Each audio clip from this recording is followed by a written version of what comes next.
parents drained $35,000 from my card for my sister's Aspen weekend. Dad said, "You'll earn it back." Mom laughed. I just nodded. Then sold the house they lived in. My phone buzzes against my mahogany desk, the screen lighting up with a series of fraud alerts from my Chase Sapphire card. $35,000. My Starbucks tumbler slips from my fingers, crashing against the polished surface of my desk. Hot caramel macchiato seeps into the client portfolios I just finished. 3 weeks of work for the Patterson account, ruined in an instant. No, I whisper, frantically dabbing at the spreading mess with a handful of Kleenex. But it's useless. Just like the birthday I'm spending alone at my graphic design studio in downtown Nashville, working late again because deadlines wait for no one. Not even 29-year-old women whose families have forgotten what day it is. I abandon the soggy mess and stare at my phone.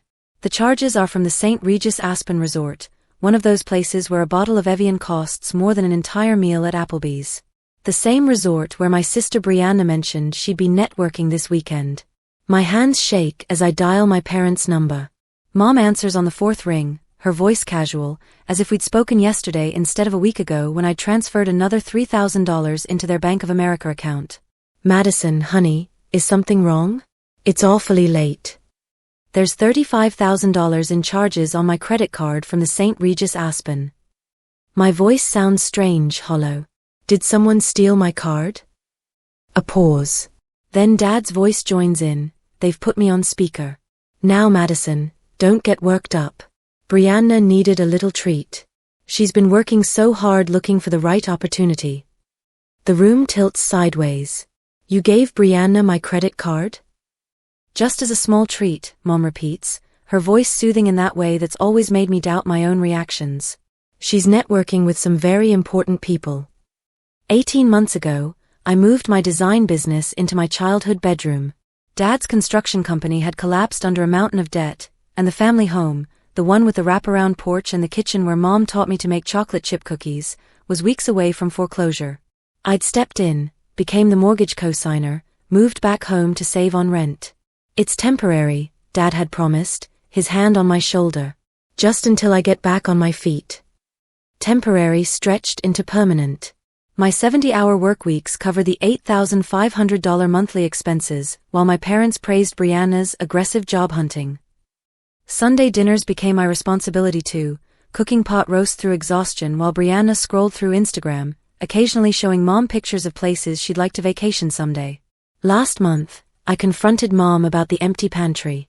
"I gave you $4,000 for groceries 3 weeks ago," I said, staring at the bare shelves. Mom didn't look up from her People magazine. "Prices are up, dear. Your sister needs proper nutrition for job interviews." My hands had stopped trembling then, just as they stop trembling now. A strange calm settles over me as I pull up my Wells Fargo banking app. There's $3,200 in charges at Whole Foods and Fresh Market this month alone. What exactly is Brianna eating? I ask, my voice steady. Dad clears his throat. "Now, Madison, you know women are better with the shopping. Your mother handles all that."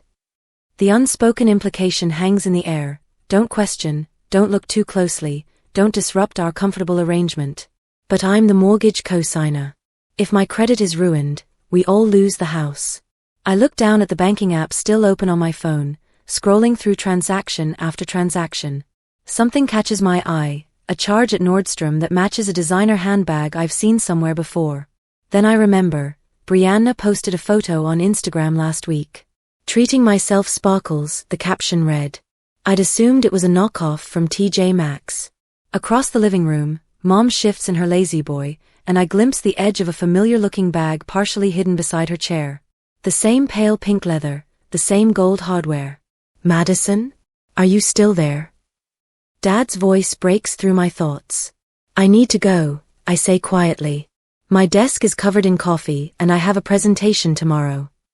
I hang up before they can respond, before they can offer the excuses I know by heart. The fraud alerts continue lighting up my phone, each one a betrayal from the people who should have protected me. And for the first time in 18 months, I wonder if it's time to stop protecting them. Next morning, the beep of my voicemail echoes through the empty kitchen.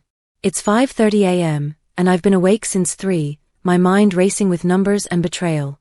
I press play, expecting another creditor hunting Dad's unpaid bills. Instead, Brianna's voice fills the room. Mom, I need the credit card before Madison changes the PIN again. The limit should cover the full weekend at Aspen. My stomach lurches. I grab the granite countertop, knuckles white against the stone. Don't worry about her finding out, Brianna continues, laughter bubbling through her words. She never checks the statements until the end of the month. By then, I'll have made some connections that could really help all of us. Dad's voice rumbles in the background. Tell her we'll leave it in the usual spot. I sink onto the bottom stair of our colonial staircase, the cold wood pressing against my thighs. The nausea intensifies as Brianna adds, remember last time she freaked about the Nordstrom charges? God, she acts like we're stealing, as if she doesn't owe us after everything you guys did raising her. Mom's voice clearer now, she's always been so uptight about money. Not like you, sweetheart.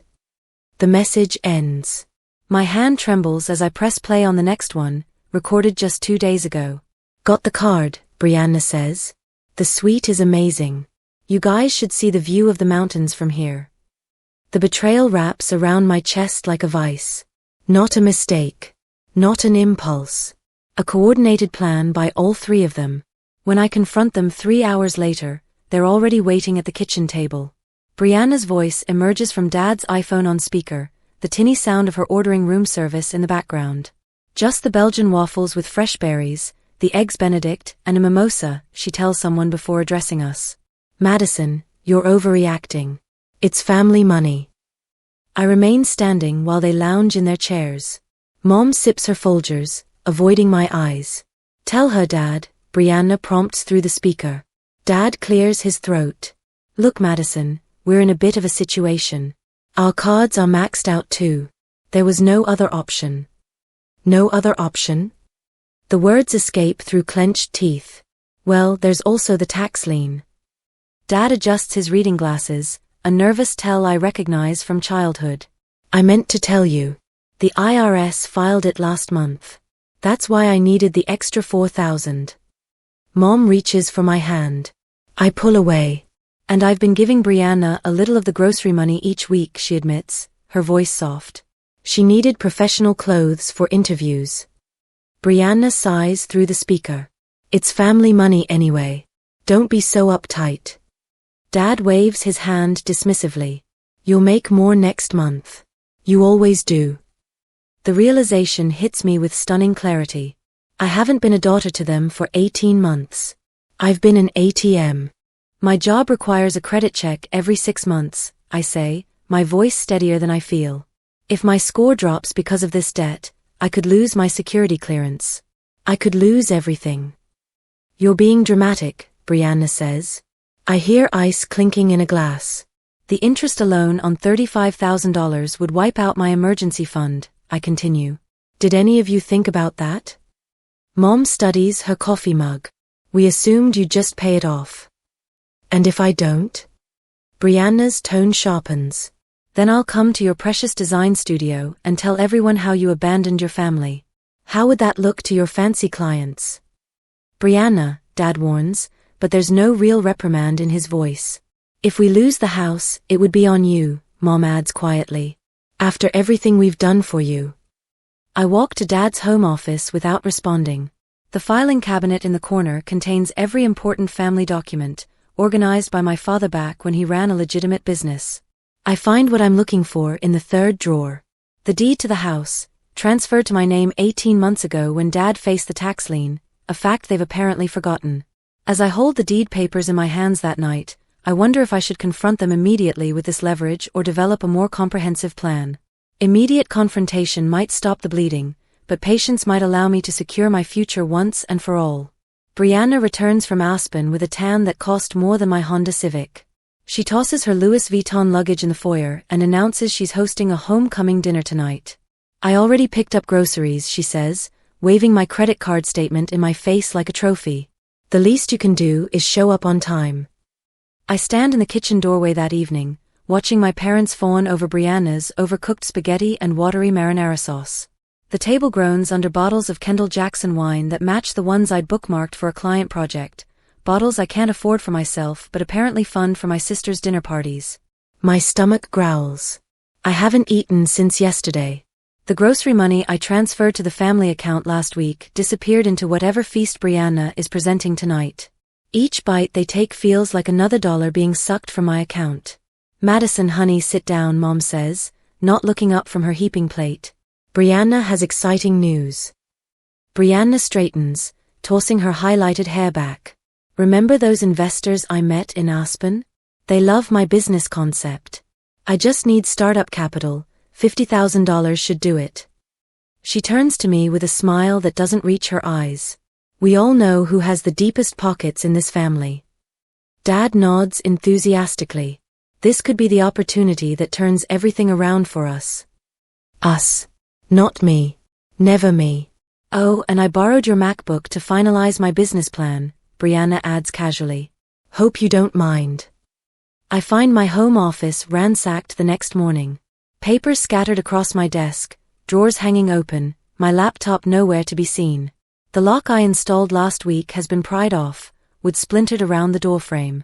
That night, I stare at my bedroom ceiling until 3 a.m., heart pounding every time a floorboard creaks.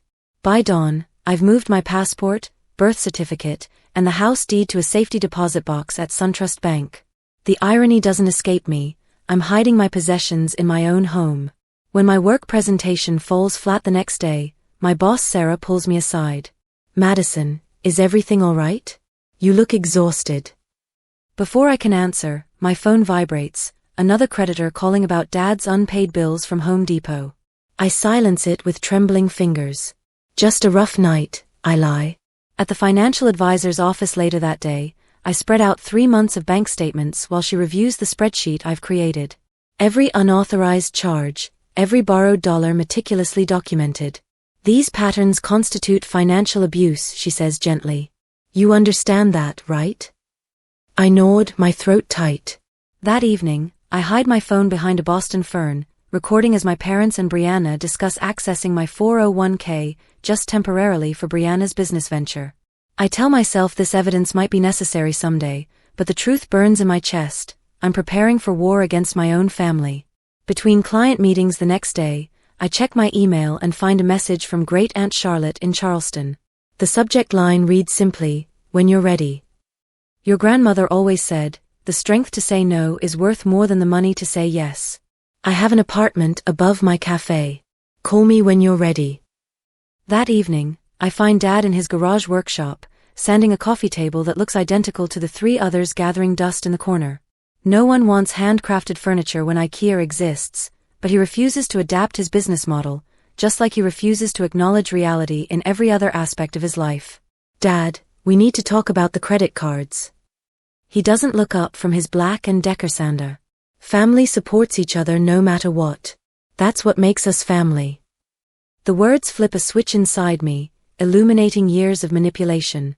Support goes both ways, I say, my voice steadier than I expected. What I've been giving isn't support, it's surrender. His sander stills. What's that supposed to mean? It means I know about the quitclaim deed. His face pales as he sets down his tools. That was just a temporary legal maneuver, to protect us from the tax lien. To protect you, I correct him. And now it protects me. In that moment, standing among the sawdust and failed projects, I realize my worth isn't measured by what I provide to my family. It never was. Later that night, Aunt Charlotte emails detailed job contracts for all 3 family members, server positions at her Charleston cafe, with staff housing included. Her terms are clear, actual work, for actual pay. No handouts. They'll resist structure and accountability, she writes. But that's exactly what they need. Her follow-up call comes as I'm researching the housing market in our Green Hills neighborhood. They broke your trust, she says when I express doubts about my plan. You don't owe them a warning. The next morning, I book 3 one-way tickets to Charleston using Brianna's dormant Discover card, the one she forgot she had when claiming poverty. The real estate developer who's been eyeing our property for years answers on the first ring. Still interested in the Hillsborough Pike location? I ask. Absolutely. All cash offer, as discussed. 3 days later, I stand in our driveway watching my family pile into Dad's F-150 for what they think is a bonding weekend at a Gatlinburg resort, my birthday gift to them. The house keys feel heavy in my palm, the signed listing agreement tucked in my Kate Spade purse. As their taillights disappear around the corner, I take out my phone and call the realtor. They're gone. Bring the sign. Later that day, the house feels different with them gone. Quieter certainly, but there's something else, an absence of weight I hadn't realized I'd been carrying. When my family returns from their trip, they immediately call me back to the house. My rental Toyota Camry pulls up to the curb in front of what was once my childhood home. The large sold sign dominates the front lawn where Dad's prized azaleas used to bloom. My family stands huddled near the front porch, their Samsonite suitcases scattered around them like abandoned life rafts. My phone vibrates against the console. Dad again. Madison, sweetheart, there's been a misunderstanding with the house. Call us immediately. I step out of the car, clutching a manila envelope. The weight of it feels substantial in my hands, 18 months of evidence, all neatly organized. Mom spots me first. Her face crumples into the theatrical sob I've seen countless times, usually when she wants something expensive. How could you do this to your own family?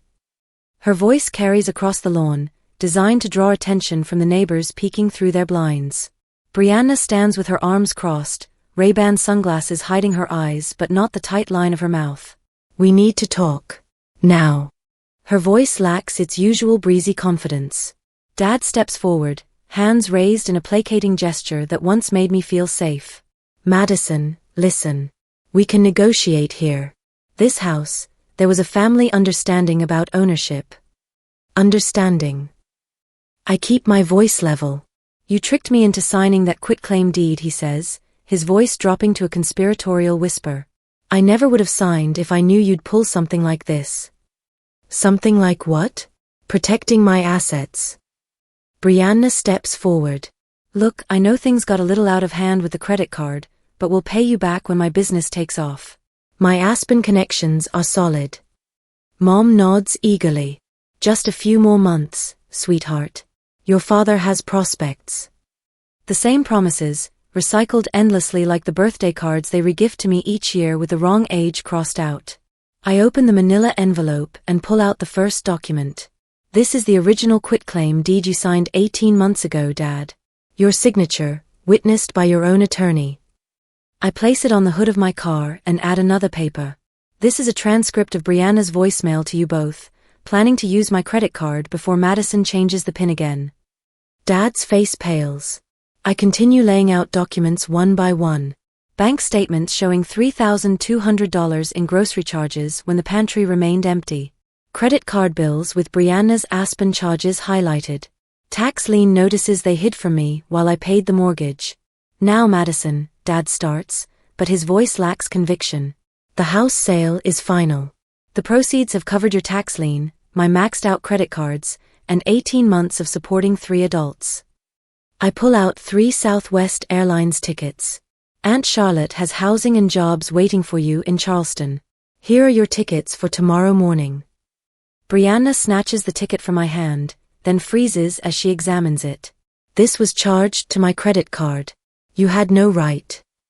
The same right you had to use mine, I reply.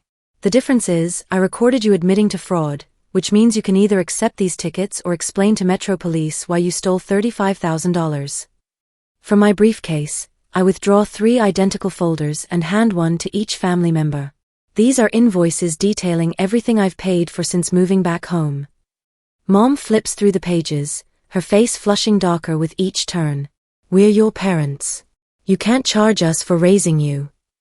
This starts 18 months ago, when I became the parent, I say, my voice carrying across the lawn.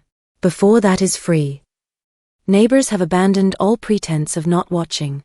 Mrs. Johnson waters the same patch of grass she's been standing by for 10 minutes.